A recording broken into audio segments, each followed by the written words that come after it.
Welcome back, investors, to Ticker Time News. I'm Adam, and it's a new year, but the stock market is dealing with the same issues that plagued investors in 2022. So, what are we talking about today? Well, number one, we're going to talk about Tesla and why it fell over 12% today. Another crash for Tesla, but maybe there's a bottom being found, hopefully. And then we're going to talk about the markets and how they're starting off the new year in not such a great position. All right, let's talk about Tesla. Ticker TSLA, down 12.2% during regular session hours and down almost a full percent in the after hours. On top of that dreadful day, we're down to about 107. Take your eyes to the bottom right corner of the screen. 107.14 a share. That's where we are at right now in the after hours. And it is about 7:45, 7:46 here Eastern time.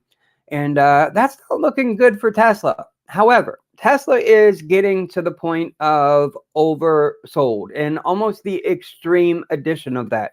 So honestly, I'm expecting a bounce relatively soon for Tesla just because of the fact that it is oversold. Now, when things go down like Tesla has, it's lost a great bunch in the past quarter.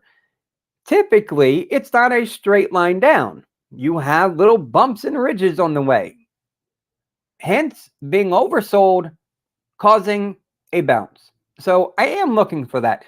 Tesla today did hit the lower end of its weekly expected move at 109.89, and it closed just below that, as you can see, nearly $1 below that.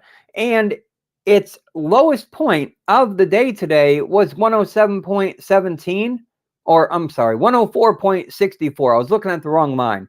104.64 was the lowest it hit today. So expect a $100 a share Tesla coming up relatively soon. Even if we do happen to get a bounce tomorrow from Tesla being oversold, going down to $100 a share is still, I think, in the future of Tesla, and even breaking that. If we look at the chart here, and this is the 1 day stock chart here for Tesla, so each candle represents 1 day. If we go back in time to the last time stock split adjusted, of course, the last time Tesla was at this price point, we've got to go all the way back to a dip that occurred on September the 4th of 2020.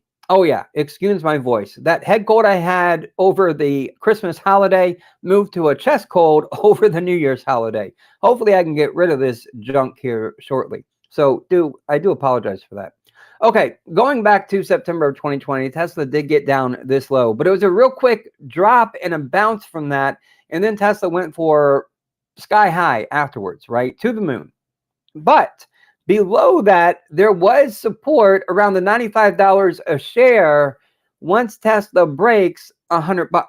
So watch for that area between $100 and $95 a share as possibly an area where support could build, because there was support back there the last time we were this low on Tesla. But why did Tesla fall today another 12%, over 12%? Well, they had deliveries, Q4 deliveries for Tesla and production.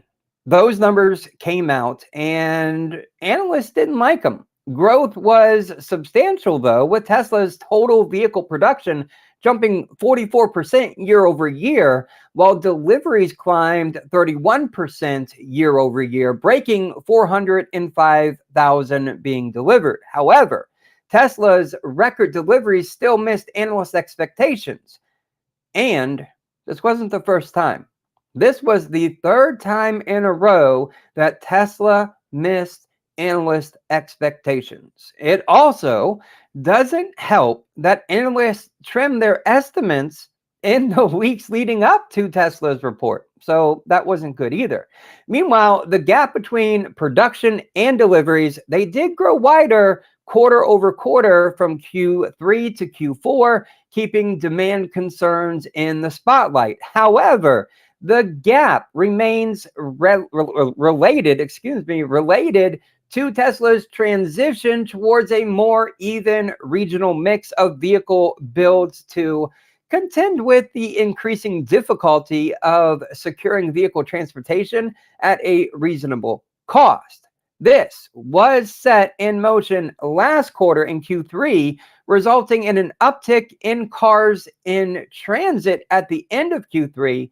The same held true for Q4. Tesla commented that its ongoing transition again led to a further increase in vehicles in, quote, transit at the end of the quarter. Still, in China, competition is heating up as Tesla's Chinese competitors, you've got NIO, Li Auto, and Xpeng, they are all punching it today after posting upbeat delivery data. NIO and Li Auto each grew deliveries by over 50% year over year, which is what Elon Musk stated that he wanted to do, or he expected to do, which fell a little short, going forward for several years to come. That didn't happen, but it did happen for NIO and Li Auto. And this was for December. So comparing quarterly and December here. While Xpeng, their delivery surged 94% from the prior month in December. Now, I know, small companies, right? NIO, Li Auto, Xpeng, small companies. So if you go from selling 100 vehicles to 200 vehicles, yeah, that's 100% increase there. So I get that the percentages can be a little bit misleading unless you look at the actual numbers. So what's the silver lining here? It's that demand remains robust even as China faces a spike in COVID-19 cases. However, with China comprising just under a third of Tesla's total revenue in fiscal year 21, fiercer competition in the region adds another obstacle to Tesla's growing list of headwinds. Now, this list of headwinds includes rising interest rates, inflation that is still sticky and high, and of course, an energy crisis in Europe will likely make for a bumpy ride in fiscal year 23 as we go forward. As a result, Tesla's Q4 delivery miss was not what the company needed to be added on to its plate. Although deliveries did set another record, the miss just adds further speculation that the demand landscape is turning sour. The news that Tesla shut down production at its Shanghai plant just over a week ago, the company reported doubling its discount on select vehicles. And of course, CEO Elon Musk's engagement with Twitter only adds to its concern. So what's the bottom line here on Tesla? Well, Tesla is starting off the new year in the wrong gear. I'll give them that. But keeping its shares stuck in a downward trend is not a good look either. So the stock fell roughly 70% in 2022, tumbling by 60% just over the past 3 months. However, with the new EV tax credits kicking in 2023, and Musk noting that he would abide by the results of a recent Twitter poll to step down as CEO if there is someone foolish enough to take the job, perhaps investors will buy Tesla's news, helping Tesla to begin turning a corner. What do you think? Let me know in the comments below on Tesla. Is it worth it right now? Is it even worth trying to buy a bounce in Tesla to sell it for what may be little profit as the stock heads lower in 2023? Let me know. I do believe the first couple months, the first couple quarters of 23 are going to be rough and are going to be a challenge. And this could just take Tesla down to maybe its 2019 high. Who knew, right? Oh boy. Okay, now turning on to the broader markets. Let's go to the S&P, ticker SPX, to take a look at what's going on, what's shaping up, how's the rest of this week, month, quarter going to look like. Well, the lower end of the weekly expected move is all the way down at 37.55. The upper end is at 39.23. Okay. Today's start was upbeat. It was. Even if you might have missed it if you weren't looking at the very beginning of the opening of the stock market. Today's start was upbeat. with the main indices logging decent gains thanks to some bargain hunting activity before those gains quickly evaporated into thin air on renewed selling interest. We're getting it, but big one here, we're staying within this chop box. There is a resistance line right around 38.50 that is holding steady, and you can see it here on the screen. Let me blow it up a little bit bigger, just a little bit here, and you can see it. Now, I still have the anchored VWAPs on here from the low of 2022 and the high of 2022. I guess I need to start one now for the high of 2023, which was today, the opening day. Maybe it won't be, maybe we'll get to a higher high than what we made today, right? Hopefully we do. Now, the S&P 500, you can see it here, right at about 38.50. There has been stiff resistance right here, and it's holding. Now, one thing interesting about today's candle, there is an equal percentage of wick above and below the candle. This is almost like a spinning top candle where investors don't know where to go. They're kind of stuck here. They don't know if we should take the indices up or take the indices down, right? Unsure. That's what this candle is telling me. And with that resistance at 38.50, it's just hammering it home even further. Now, if we try to look for support, we could probably put a trend line. If we go from the 28th and we just tag the lows, we are making at least a higher low there on the absolute lows of the day, tagging the wicks. So in the short term, that is positive. This would be an ascending triangle, which is typically kind of bullish in a sense. So maybe we can march a little bit higher and break that resistance. That would be wonderful, but it's so entrenched right now. We need good news in order to do it. Can we do it? I don't know. So today, the S&P 500, it did dip down and break that 3,800 level around midday, but it didn't hold, and that was a good thing. Now, I'm going to go to the 5-minute chart here, and give me just a second to update the chart. I have an anchored VWAP that I want you to focus in on. Once I open up the chart, it'll be the dark black line that I have attached to this morning's opening candle, okay? That black line right there, you can see it. It is attached to this morning's opening candle, that gap up that we had, and then boom, it is coming down all day until this afternoon. And this is what I want to bring your attention to. This afternoon, right here, this is what I want you to look at, the tail end. Excuse me for just a second there. Yeah, this cold is not something to celebrate by any means. Okay, this anchored VWAP. Look at how price action as it came up to it. There was a significant rise late afternoon that brought us up to this anchored VWAP. And then it acted as resistance until the very end, the last 15 minutes of the day.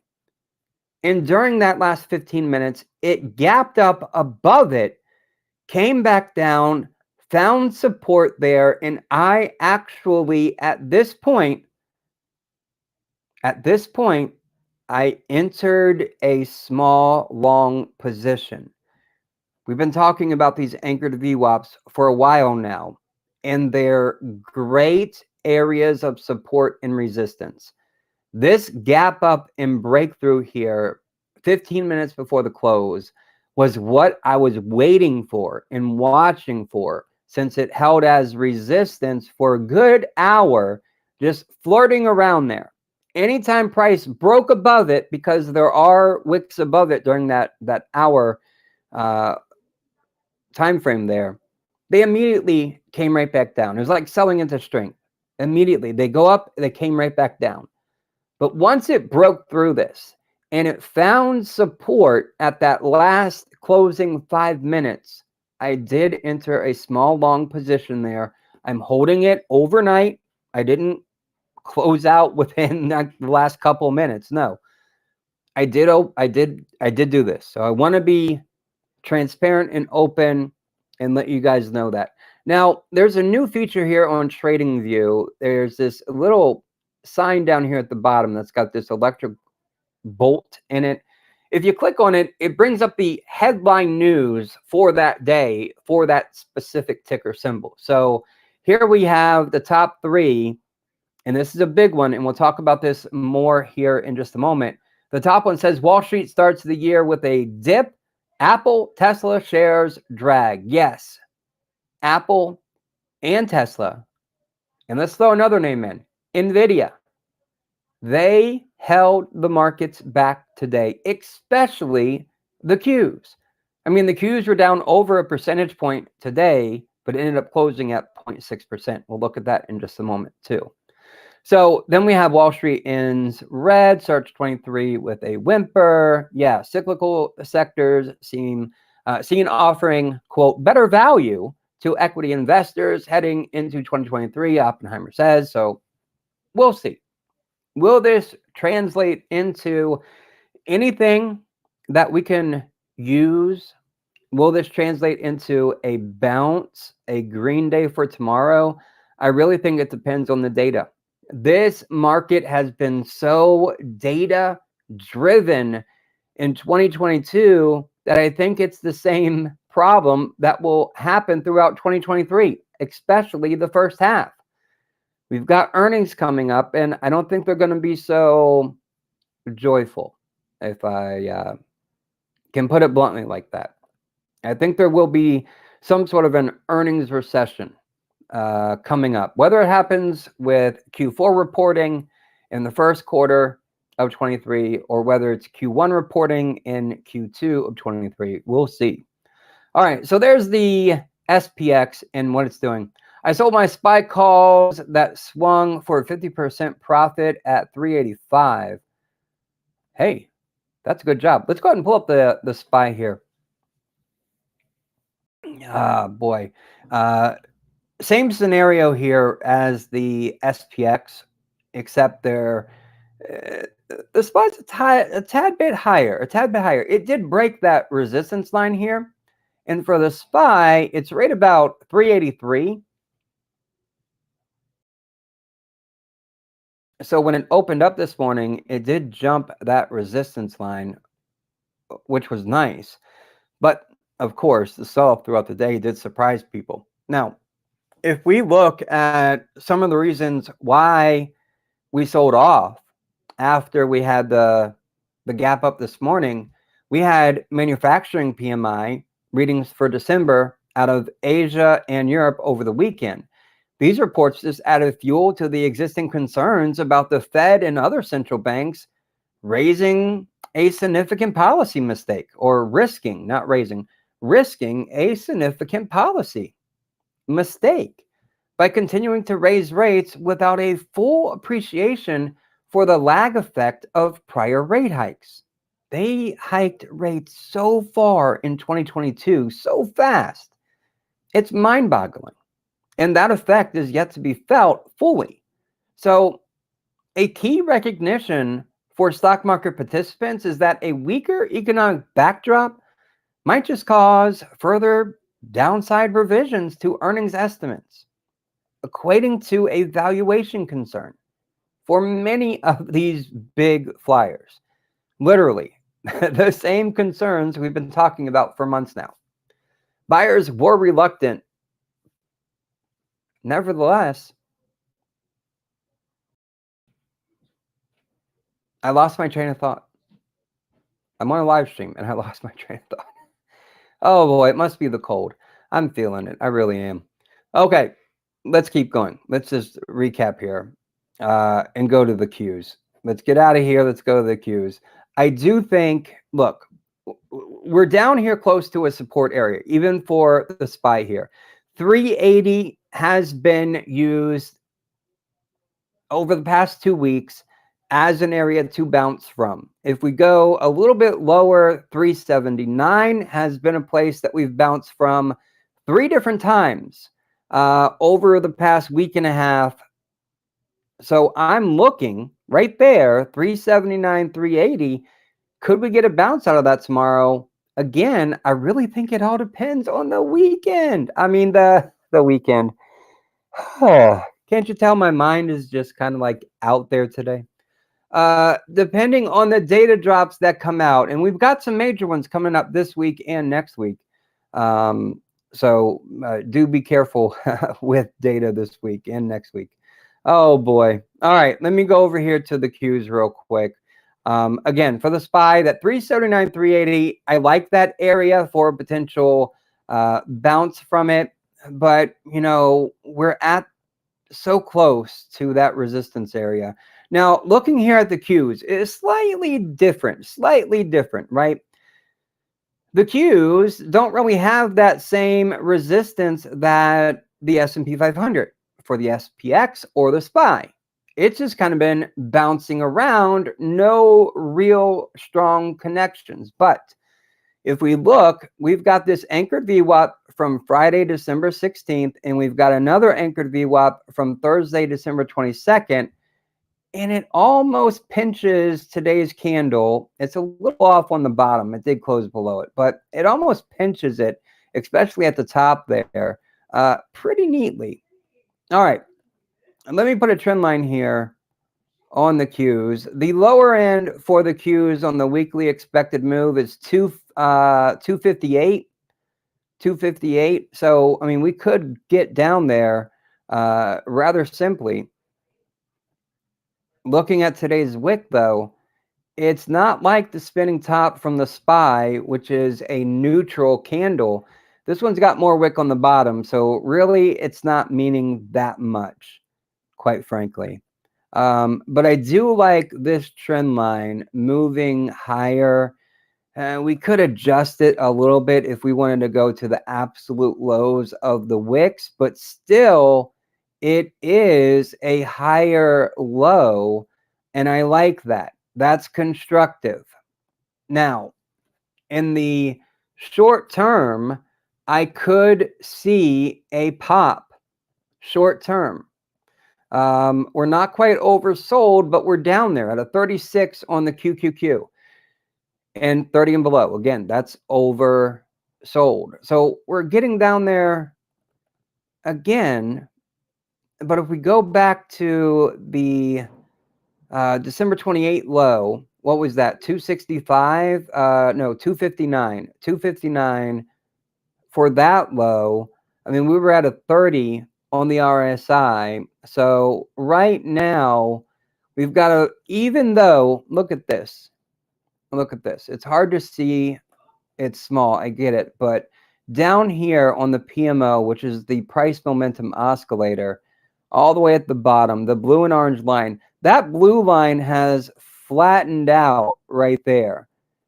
Even though we put in this 0.7% drop today, that's encouraging for price momentum. And I think it really shows because of the December 28 low. Now we get it coming into today, January 3rd, with a higher low. That's promising. That's a promising development. I can't really point out anything else here. Anything else that's positive for the Qs right here. Everything is looking negative. All right, let's keep moving on. Let me go to the IWM right here. What was the cause of the SPY and the Qs dropping further today? Or what were some other reasons, right? Mega caps, they're always an issue, whether we're in a rising market or a falling market. Mega cap stocks are always an issue to pay attention to. And they had a complete dismal performance in 2022. Now, there were sizable losses in a handful of widely held and heavily weighted stocks that are kept in indices and ETFs all across the market, and they weighed today. Microsoft, not so much. Ticker MSFT, down only 0.1% today, but it was still down. I know I'm bouncing around here. It's because my brain is like on fire today. not in a good way. So I'm just all over the place. I apologize.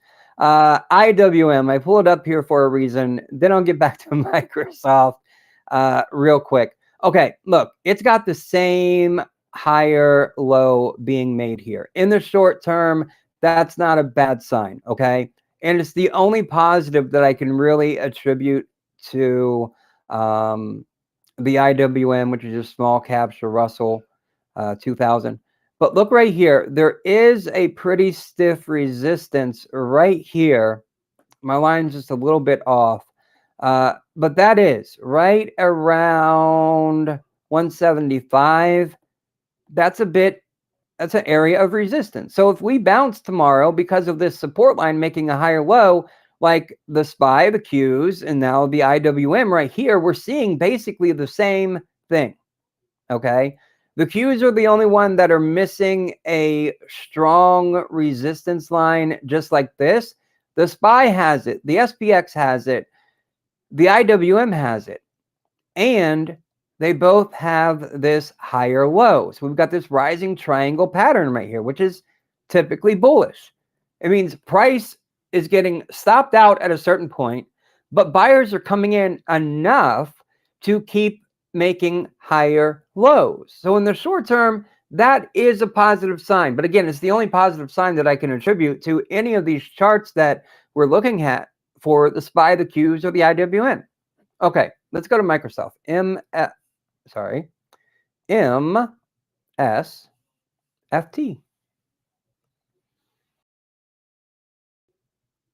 All right.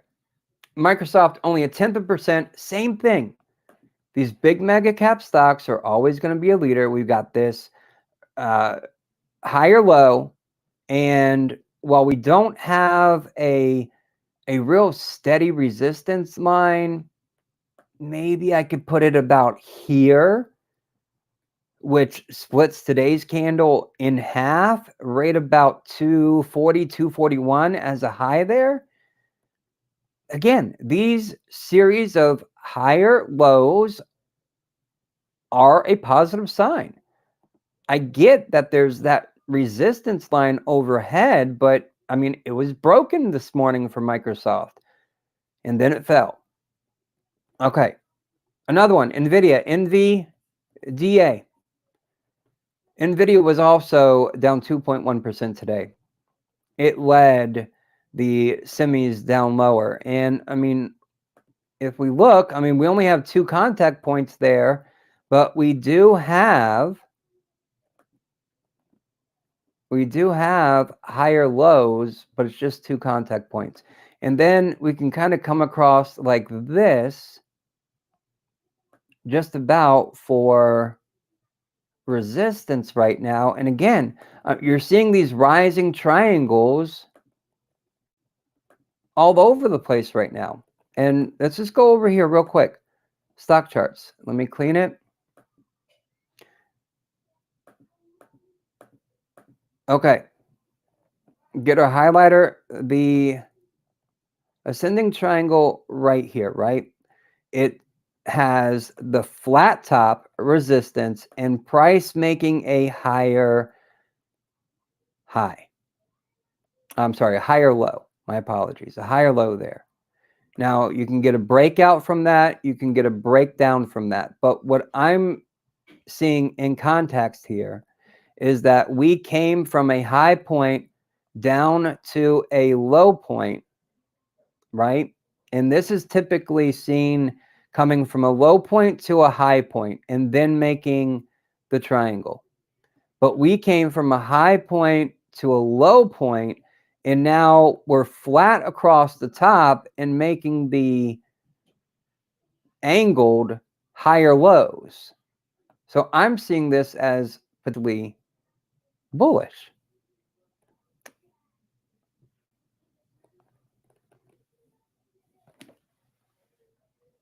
In the short term, all in the short term. If we look at the RSI, I mean, it's down to a 33.9, 30 and below, you know, that's oversold. So we're getting close there. PMO hasn't quite flattened. like we saw with the other indices having flattened. So I'm just pointing out that the same thing is popping up. Remember 2 weeks ago, we had the falling wedge popping up like everywhere on all kinds of charts. Now we've got the ascending triangle popping up, ascending triangle popping up on all kinds of different charts. The problem is on a lot of them, the ascending part, the bottom part, support part, we only have 2 contact points here. That's not a valid trend line, 3 or more. So if we could get a bounce off of this tomorrow, and it doesn't have to be a big one. I mean, we could go back here to where we had a 0.08% gain on the day on December 30th, right? The last trading session of the year. Even just a little bounce like that would be substantial, because that could potentially mark as a third potential point for this ascending trend line, the support line. So I do find it interesting. All right, and let's go to Apple, AAPL, down 3.7%. Now, Apple, there was a report, and I'm looking at this one a little bit different than the other ones. We still have this falling wedge. And let me go over here in the falling wedge. Make sure I've got my highlighter right here. And it is typically seen right here as a continuation pattern. You rise, you pull back, and then you go up again. So Apple is going to play a major role in this market. And unfortunately, I just don't think Apple has fallen enough. So we may see a short-term relief here if data comes out and it's in a positive manner, that maybe some of these support levels from back here, way back here, here, and again here, maybe they could come in to slow things down. But I do believe once we get to earnings, man, that could just be the door that kind of opens up, allowing things to just get even worse, right? So short term, again, I'm a little on the bullish side just because things have gotten pretty extended for a lot of these companies. And Apple here, unfortunately, I think it's got a ways to go. I really do. Short term, I could see a bounce, right? Because we're getting down to the lower support end of the falling wedge, and then potentially we could see a bounce off of that, but then just continue down as earnings stink, right? Yeah. All right, let's keep moving on here. The one thing that I wanted to mention about Apple, and I don't even know if it's listed here or not. Let me pull this up real quick. This new feature in TradingView, giving you the headlines. What do we have here? Nope, and nope, no. Anything that I'm thinking of here is not on the list. So there was a report out about Apple in which Apple told suppliers to build fewer components for several of its devices in Q1 due to weakening demand. I don't see that as one of the top 3 here, but yeah, I think that's what hurt Apple today, because demand, right? We all know it. It's going to happen. All right. Let's make sure I'm getting what you guys want to talk about here too. Yeah, Meta did good today, actually. It was on the opposite side of Apple and Nvidia and Tesla doing poorly. Meta actually did good today. But Meta is in this same trap. I mean, we got this breakout now for the wedge, right? So we can ditch this And if I just move this up to where it hit today, yeah, it was a little bit higher, so it did break this structure. But if I just kind of adjust these a little bit to include today's data, what do we see there? We see the same pattern. Higher lows and nearly a flat top, right? Nearly a flat top. But that rising bottom is what I'm paying attention to the most. So yeah, Meta did good today. Amazon is ready tomorrow. AMZN, if I get my cursor right, AMZN for Amazon. Alphabet was also a decent performer today. Yeah, 2.1%. And it tapped its 20-day moving average, and it tapped its upper end of its weekly expected move today, which was 87.62. It tapped that and then pulled back from there. The lower end is 80.38 for this week. 68% chance that it closes right in between those two numbers. So Amazon, man, I could call that a spinning top candle right there, which is neutral. It could go either way. But Alphabet, I did mention Alphabet. Alphabet was also, let's see here.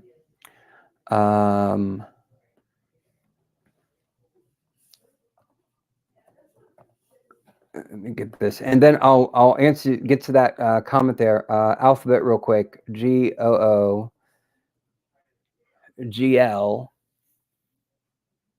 up 1.01% today. Also tagged the upper end of its weekly expected move at 91.36. The lower end of its weekly expected move is 85.10. It's still got that higher lows being made, which I'm seeing all over the place right now. On nearly any stock chart we bring up, we're seeing higher lows being made. That's just, to me, that's like the only positive thing that I'm seeing for a lot of charts right now. There's not a lot of anything else good happening. Almost a spinning top here. The wick on the top is a little bit too big here for Alphabet. Yeah, I want to talk about the dollar. It's still holding above my absolute break point, and it had a good day today, which did pressure equities. And I'll look at the monthly here in just a moment. And it's kind of making this rectangle move sideways slightly to the downside. All right. It's kind of making lower highs and lower lows. But today was a big push. It really was. All right, let's go to the monthly view.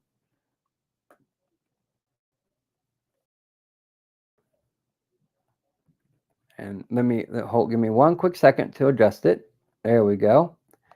Yeah, see, 102.5 is like my absolute here for the dollar. If it breaks that 102.5, I think it's over. And it is just moving down right here. You can see that clearly. But that 102.5, we've got it there. It was tagged there. It was tagged back here. But this is going all the way back to 2016 and 2017, the beginning of 2017. And the one prior to that was 2020 in March. And then this batch right here, this is 2022. April, May, June. So that is like the do or die line for the dollar, ticker DXY, for me, 102.5. If it breaks that, man, I think it's over. And another thing to also pay attention to, I think the first quarter of this year could actually be good for gold, right? Since we just had the dollar up, if the dollar breaks that 102, there's an inverse correlation between the dollar and gold. So again, that dollar breaks 102.5, and that could be really good news for gold. You can see that gold right now is getting up to a resistance area here at about 1877. But it's been on the march past 3 months in a row. It's been doing its thing. And we zoom in a little closer on a daily chart, and it's still in that trading channel, that ascending channel right there. To me, that's good for gold, but it is at a point where it's got to break the previous resistance that was felt here. And that is, this area right here. Gold's got to break that. And it's right between, again, 1857 up to 1877. So a $20 move there that it's got to push through to get to the next level. And it's like the dollar, is sitting at that 102.5. If it breaks through that, then it's game over and gold can go up. And if the dollar breaks 102.5 also, that's good news for equities. That really is. So we've got that. Let's see here. Oh, sweet. Excellent. Excellent. Let me get the cursor over here. So we sent out, man, this one's just been coming up a lot in scans lately. And I think it's just because there's a lot of retailers in this one. 12.4% today. Yeah. The only thing I would say about this one, just be careful, right? Whenever you get big moves up, you can get big moves down.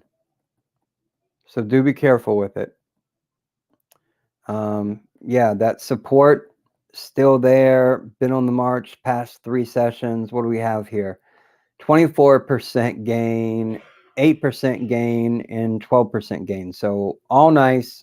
But it is at a risky point at this moment in time, right? Right here, where it is. Let me put this line in, and you can see that it's been stopped out right here many times recently. So I would not be surprised to see this thing pull back significantly tomorrow. But if it does happen to break this area, where are we at here on a high? Let's go look over here. 33 cents. Yeah. If it can break 33 cents and hold above that, maybe there's room for it to move up a little bit higher, maybe to 40 cents. That would probably be it. But I doubt that. I would most likely see this one going down tomorrow. All right. Lucid looks awesome for a short. Yeah, some of the LCID.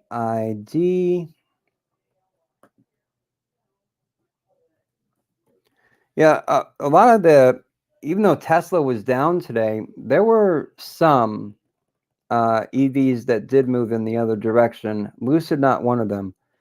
But notice where it stopped today, this 617. If we go back to December 27th, that low was a 618. So it did break it by a penny. But I'm curious to see if that can hold for the short term, or because the overall trend on this thing is awfully negative. And to be frank, a company that's not bringing in profit in 2023, a company that does not have good cash flow in 2023, it's not going to be a good stock.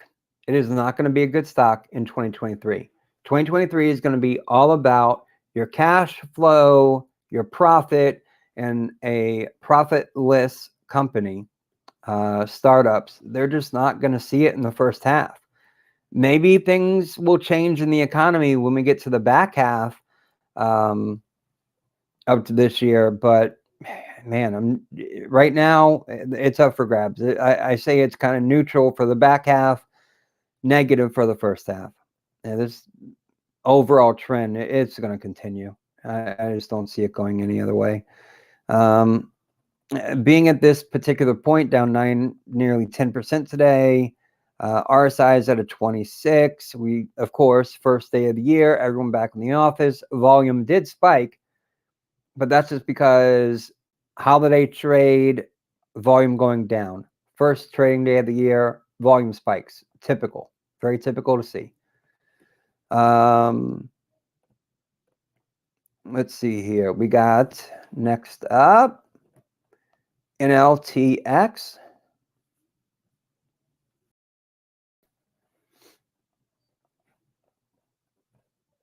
Oh, it's got that same making higher lows that we see all over the place. It did break its structure, and we can put that trend line really going back here.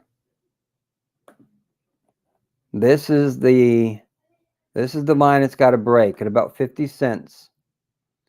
0.508 to be exact. If it could break that and hold it, that would be significant. And you do see it is making higher lows there.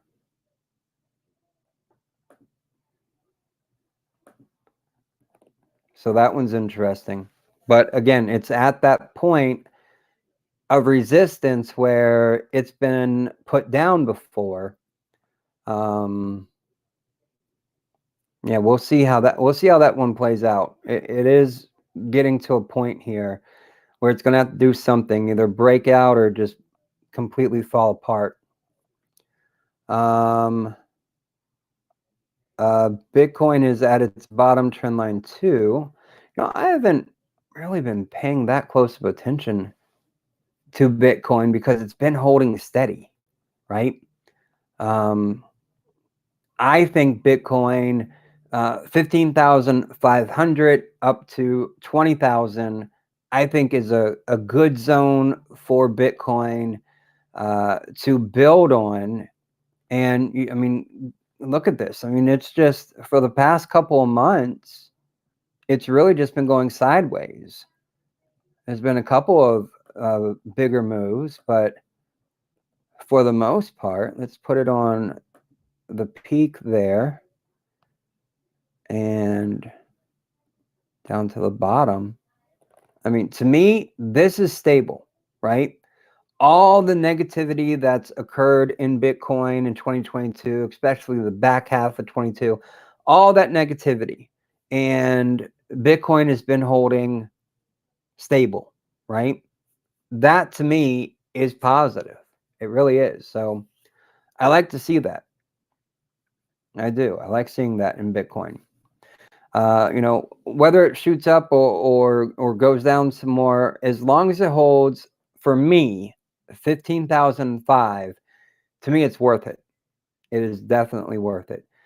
Ethereum, I'm on board there. I don't mind Ethereum. I really don't pay attention to anything else, though. Bitcoin number one, Ethereum number two, and then really that's it. Not saying there aren't any good projects. I just don't follow any of them. I've got enough on my plate to watch and monitor and track and chart. Yeah, but I can see that. But I do think that Bitcoin is, for the most part, pretty steady right here. Again, it can go down to 15,005 and I would still be fine with that. I mean, the lowest that we have right here is 15,460. So just below that 15,005 mark. Let's see here. Where's the beef in stocks? I don't know. I'm not seeing that emoji. I know one's there. It just looks like a box on my end. Okay. Do you prefer to check VOO or SPY? Actually, I prefer SPX. And the reason I like SPX, the ticker, over VOO or the SPY is because there are billions of dollars going through SPX every day. There's higher volumes. So the more action you have, I think the more closely it resembles to what's happening, right? So with anything, the more volume you have, the better it is, the better you can chart it, the better you can track it, the better you can understand it. And that's why I like SPX over SPY or VOO. And if we just do a quick comparison, SPX right now, what was the volume today? 2.3 billion. And if we go look at the SPY, it's nowhere close to 2.3 billion. It was 74.8 million trades taking place. So that's why I like SPX for tracking the S&P 500. And that's what I would pick. That's what I do pick. That's what I pick every day. Just for comparison, what was SPY again? 74.8. Let me go look at VOO and then see what that volume was. 74.8, 4.95 million. So big difference. Huge difference. It's just like any other data set that you're looking at. You want, if it's a survey, you want as many participants as possible taking place. And when you do that, you have a better outcome of understanding the results, right? The more people that participate, the better those results are understood. So when you're looking at VOO and the SPY, well, just looking at today's volume, the SPY takes the cake over VOO. But for truly understanding the S&P 500 and the broader market, SPX is the ticker to use. 2.2 billion trades today gives you better data to understand than 4.9 million or 74 million, right?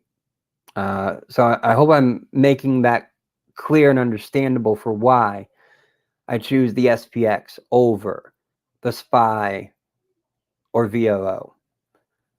All right, let's keep going. I love you guys. I love all this. I really do. I usually day trade MULN for now till the market is ready. Yeah, ready is right. Hopefully, when we get to the second half of this year, the market will start to become ready. But it all depends on our economy, the global economy, and how things are moving, right? Has the Fed stopped raising rates? Where if we look at what the Fed is doing, it looks like on February 1st, we're going to get 25 basis points. And then their very next meeting in March, another 25 basis point rate hike.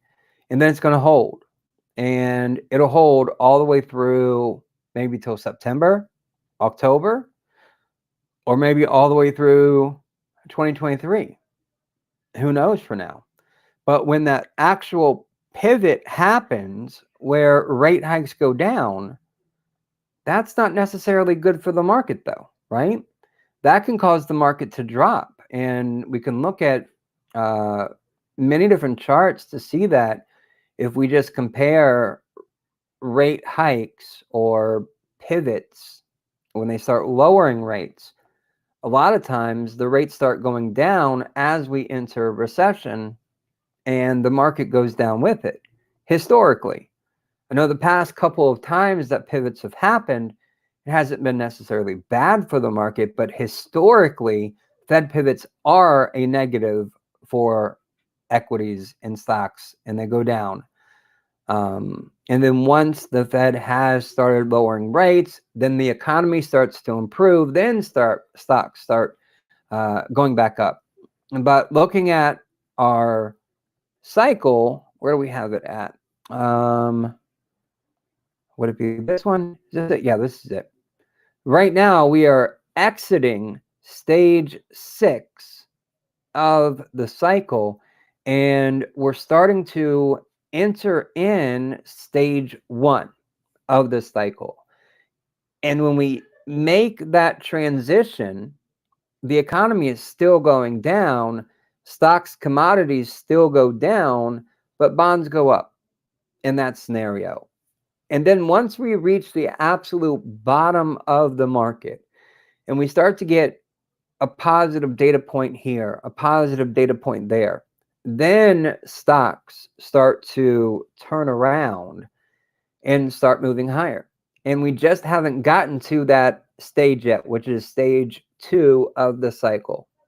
Maybe by Q2, Q3 of this year, maybe at that point, we get to stage 2 of the cycle, and then stocks start going back up.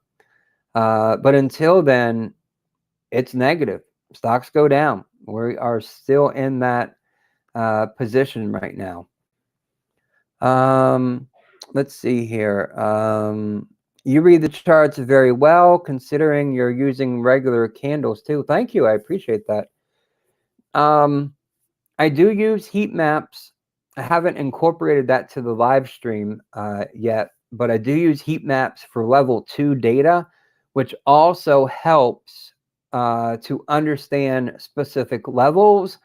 And once you understand those levels, you can see them on a typical candlestick chart. I mean, they just pop out with highs and lows on the chart. Like here we are, VOO, just like the S&P. I mean, we're putting in higher lows here, which is a positive sign, but there is a stiff resistance level that we would have to break once we get there. And the market right now is so data driven that supports, they just don't hold forever. They're not as strong as they would be if it was a bull market.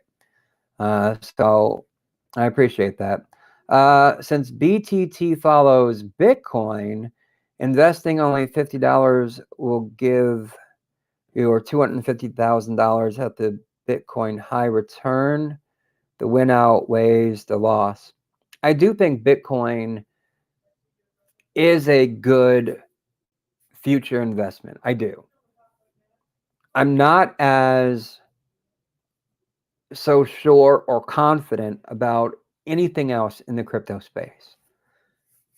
But Bitcoin, and I think that's mainly because I don't understand everything else in the crypto space, but Bitcoin, I feel like at least I understand a little bit. Not a whole lot, but a little bit. Enough that I can feel confident in its future. I know price action was driven by hysteria over 2021. And if you just follow the technology, it's improving. It's getting a little wider audience, improving a little more, a little wider audience, and so forth and so forth. I think eventually it'll make it to where it's going. And where that is, I don't know. I don't have a crystal ball, but it's going someplace further than where it is now. And that little zone of 15,005 to 20,000, I think is a great little zone for Bitcoin to base out and build its launch pad, right? Build its base, its foundation there for whenever the next run comes, whenever that may be in the future. So I do. I think that's great. Okay, let's see. Spam. Let's see, are like brother and sister against the dollar. Yeah, I could see that. Let me pull up DXY, and I'm going to divide that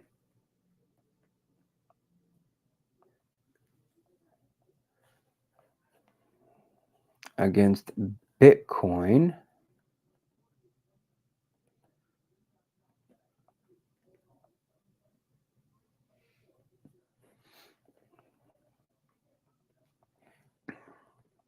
So this is the dollar divided by Bitcoin.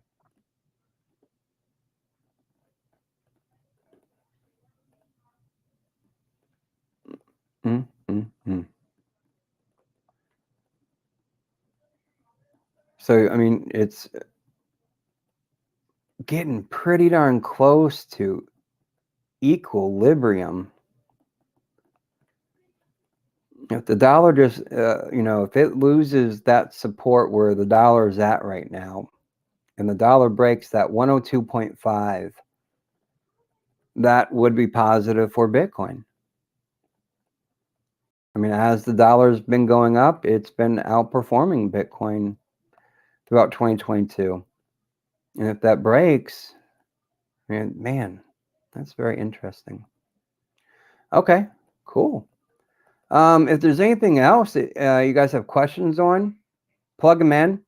Let me go real quick. No, that's not where I wanted to go. I'm going to go over here really quick. I need to talk about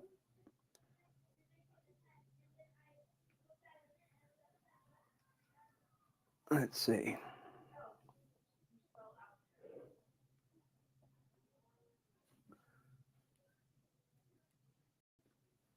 Give me a quick second. Pulling it up right now. I just want to pull this up real quick and bring it over here now. All right. Going to Wednesday, tomorrow. ISM Manufacturing Index. We've got a 48.5 is the expectation. 49 was the last report. And that 50 area, 50 and below means contraction, right? 50 and above means expansion, growth. So our last reading was the first time we cracked below the 50 reading to 49. And that means contraction. There's no growth. So tomorrow's expectation of 84.5%, it means growth. It means the contraction is accelerating and there's no growth whatsoever. We also have job openings, 10.1 million expectation, 10.3 million was the previous read. Those both come out at 10 a.m. So we're liable to see a dramatic shift in the market at 10 o'clock Eastern tomorrow due to those two bits of data. And then 2 p.m., we should also see the market jitter because we get the FOMC minutes from their December 13-14 meeting. And that will be very interesting because that should be the first minutes where they are actually discussing lowering rates and potentially, and this will probably be the biggest thing if it's included, their discussion on their terminal rate and how long they'll hold that rate, right? Those would be the two biggest pieces of information revealed in the FOMC minutes if they talked about it during the December meeting. So that'll be interesting. So 10 a.m. Eastern, you could see market jitters there or gyrations. And then at 2 p.m. Eastern, more gyrations in the market. So tomorrow will probably be a volatile day. And then we get motor vehicle sales. That's not very big on moving the market tomorrow at all. Let's see here. And then Thursday, employment, jobless claims, trade deficit, services PMI, and we get Fed speak on Thursday. That'll be interesting. Friday, non-farm payrolls, unemployment rate. Looks like we're expecting it to stay the same at 3.7. ISM services index. Let's see. More Fed speak Friday morning. Atlanta Fed. Fed governor. Richmond Fed. Kansas City. A lot of Fed speak on Friday. Okay, so Friday could be an interesting day with all that Fed speak going on. But as far as tomorrow goes, it's the ISM Manufacturing Index, job openings at 10 a.m., and the FOMC minutes at 2 p.m. That's when the markets will probably be the most jittery throughout the day tomorrow. Correlation makes me feel like the market is a scam. Yeah, but understanding the correlations are important, right? For example, understanding how the S&P 500 moves with the dollar, as we'll see here in just a moment, is important, right? I mean, there's a inverse correlation to how the S&P 500 and the dollar move. And being able to watch them helps you to understand bigger trends in the market, and also helps you, even on a smaller timeline, understand the market a little bit better to be a little more successful. I mean, you can see the dollar has been on a decline. S&P 500 has been rising. And then recently, and this is a kind of an interesting part, if we look at the dollar starting here, okay, and I'm just going to draw a line straight down. If we look at the S&P 500, it's been moving sideways, right? So is the dollar. One of them is going to break, right? One of them is going to break. And when that happens, and I should say not one of them, but the dollar is going to break. It's either going to break that 102.5 that I keep saying, and then that'll be like liftoff for equities, at least in a short-term period. But if the dollar doesn't, we could be moving sideways until earnings start. 2 weeks. We could be moving sideways for 2 weeks. Up a little bit, down a little bit, up a little bit, down a little bit. Just moving sideways for the next 2 weeks until earnings start. As long as the data that's coming out, i.e. the ISM Manufacturing Index tomorrow, Fed minutes tomorrow, and the Fed speak on Thursday and Friday, they could move the markets in a way that the dollar gives and equities rise, or we just move sideways because the information is, it's priced in already. We knew it's coming. We knew it was coming. We expect the economy to be slowing down. So the market sold off after reaching its peak in December 1st. So I get what you're saying, but understanding it does help. Arcade just can't make a move. No, it can't. Not a positive one anyways. ARK is, I think, doomed for now. ARK's not going to turn around until this market actually shifts, until we get into stage 2 of the cycle. Then and only then would I place any faith in RK. And we got a ways to go before we get there. And you know, that's the bottom right here. Right now, we're just entering in right about here. This is about where we are. We are here on that blue dot. I should make it a different color, quite frankly. Yeah, we're right here right now. That's where we are. And bonds are the best performers right now. And you can see that if we go to TLT, and there are others. TLT is just interesting one.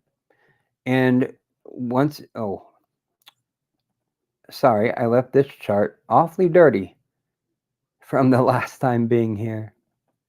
We had a successful bounce. What I highlighted here played out to the T. We had a successful bounce off of this, the breakout of the overhead trend line.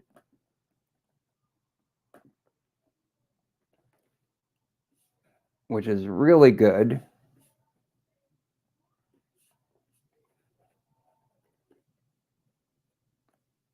So we broke out. This red downtrend line right here, it had been holding this thing back for the whole of 2022. If I shrink up the chart here a little bit, you can see that. It actually goes back until December 2021 was its peak, and it fell hard. We finally had a successful breakout at the beginning of December, and then pull back test, and now it's starting to move off of that successful back test. So this is what's going to be outperforming even the SPY or the Qs or the IWM in the coming quarter. That is what history tells us. That is shown right here, right? As we enter phase one, bonds go up. That's TLT, ticker TLT.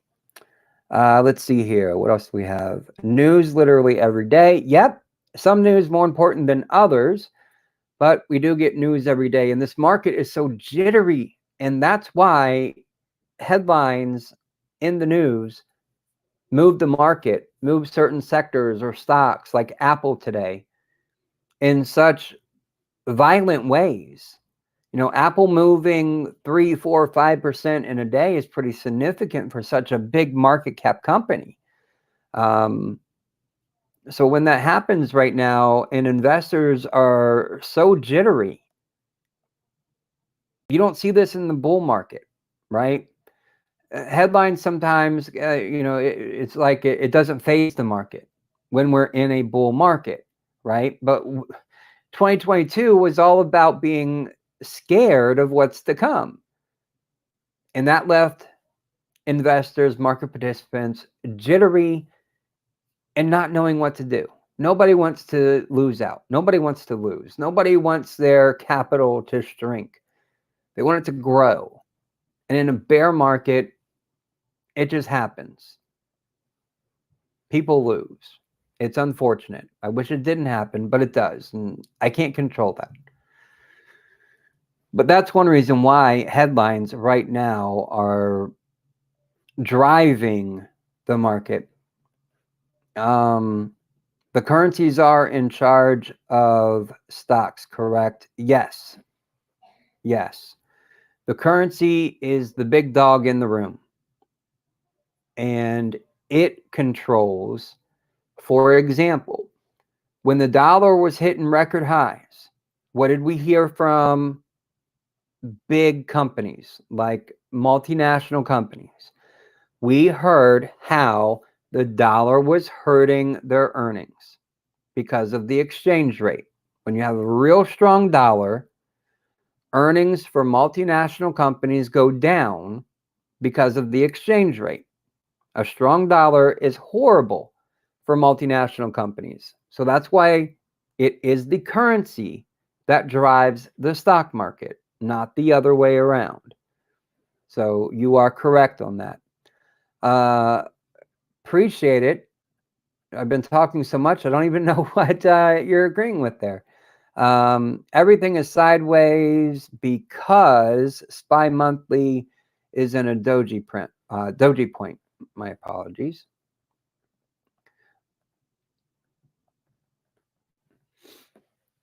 Yeah, I agree with you.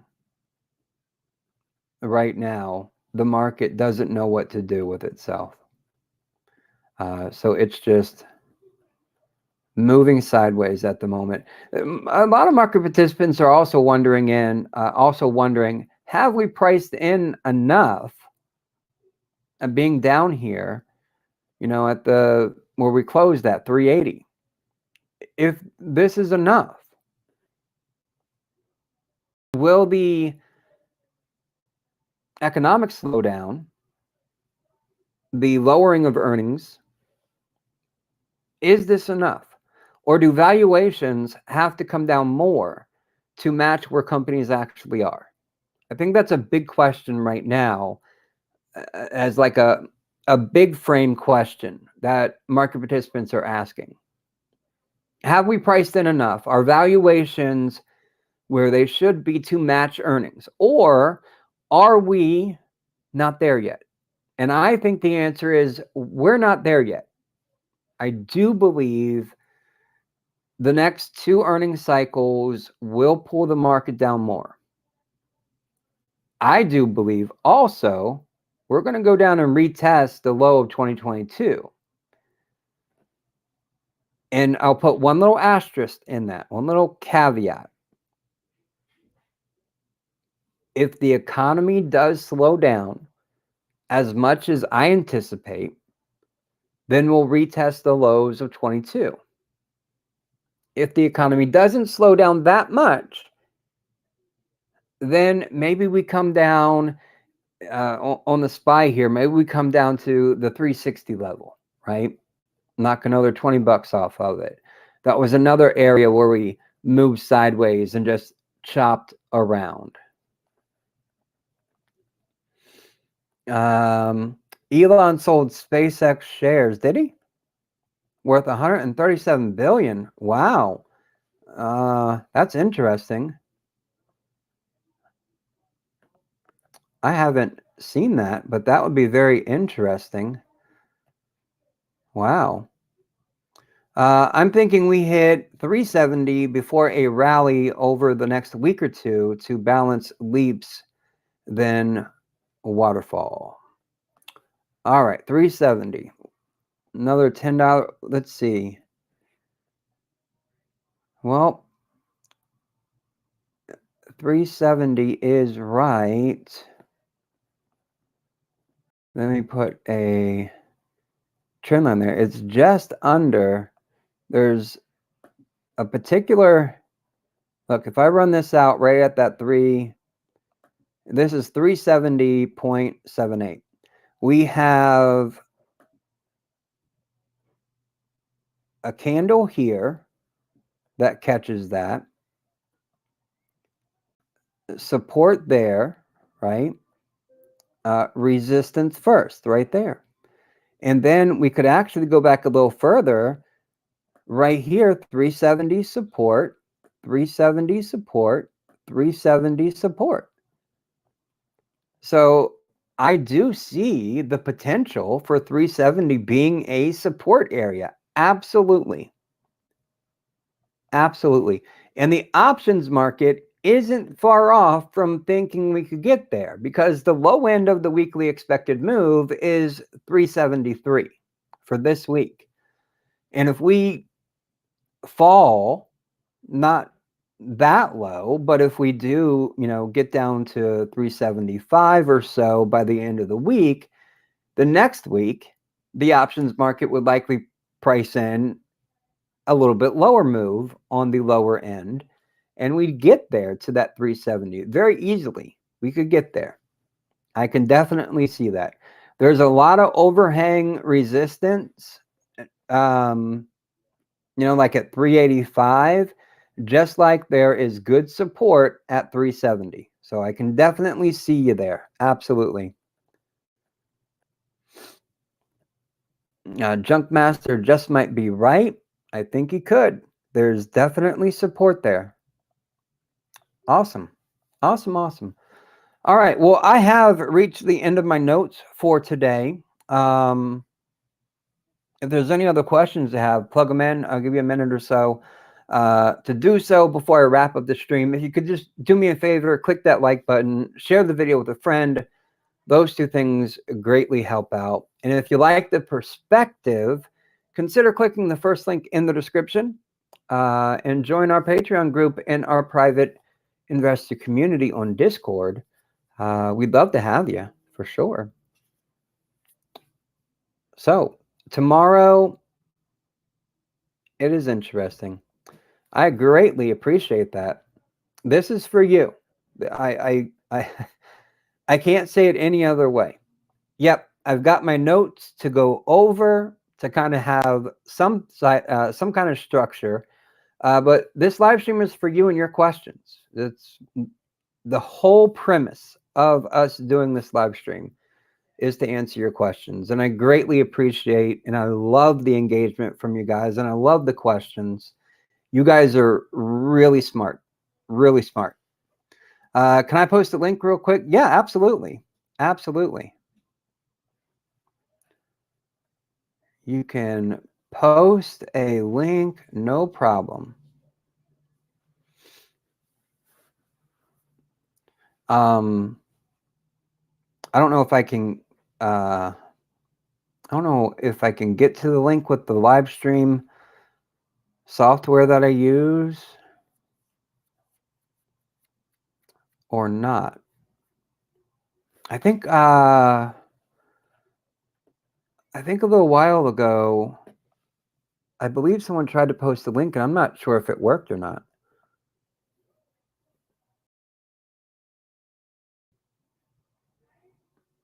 I'm just waiting to see if I see it pop up.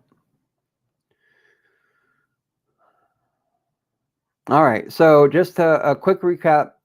Tomorrow, 10 a.m. Eastern, 2 p.m. Eastern, that'll be the biggest data drops for tomorrow, which will cause the market to move.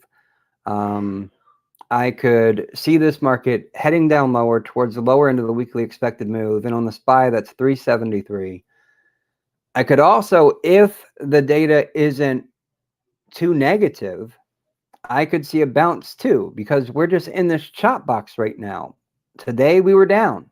Tomorrow we could easily be flat or slightly green. I don't think there'll be big moves to the upside. Definitely don't think that. I think there could be bigger moves to the downside. And right now, I think that's where the reward is. All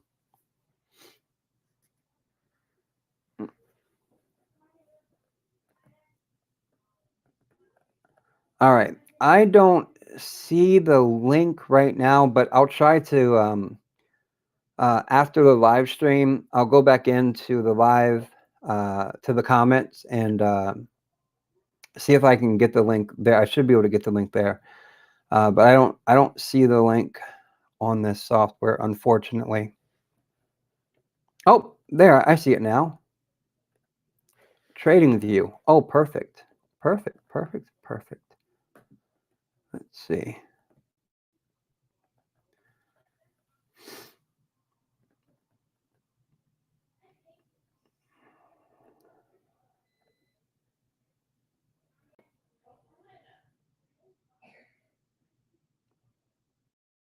Okay. For some reason, it didn't open up. I got TradingView, but TradingView gave me a message that I'm not the owner of the chart layout.